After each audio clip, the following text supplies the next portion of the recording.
ഉൽപ്പത്തി അധ്യായം 20.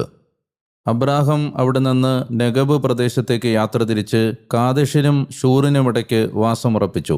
അവൻ ഗരാറിൽ പ്രവാസിയായി കഴിഞ്ഞു. അബ്രാഹം ഭാര്യ സാറായെക്കുറിച്ച് അവളെൻ്റെ സഹോദരിയാണ് എന്നത്രേ പറഞ്ഞത്. ഗരാറിലെ രാജാവായ അബിമേലെക്ക് സാറായെ വരുത്തി സ്വന്തമാക്കി.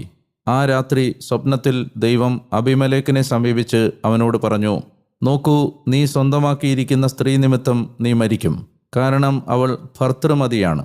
അബിമേലെക്ക് അവളെ പ്രാപിച്ചിട്ടില്ലായിരുന്നു. അവൻ ചോദിച്ചു, പ്രഭു, നീതിനിഷ്ഠമായ ഒരു ജനതയെയും അങ്ങ് വധിക്കുമോ? അവൾ എൻ്റെ സഹോദരിയാണ് എന്ന് അവൻ തന്നെയല്ലേ എന്നോട് പറഞ്ഞത്? അവൻ എൻ്റെ സഹോദരനാണ് എന്ന് അവളും പറഞ്ഞു. പരമാർത്ഥ ഹൃദയത്തോടും നിർമ്മല കരങ്ങളോടും കൂടെയാണ് ഞാനിത് ചെയ്തത്. അപ്പോൾ ദൈവം അവനോട് സ്വപ്നത്തിൽ അരുൾ ചെയ്തു, പരമാർത്ഥ ഹൃദയത്തോടെയാണ് നീ ഇത് ചെയ്തതെന്ന് എനിക്കും അറിയാം. എനിക്കെതിരായി പാപം ചെയ്യുന്നതിൽ നിന്ന് ഞാൻ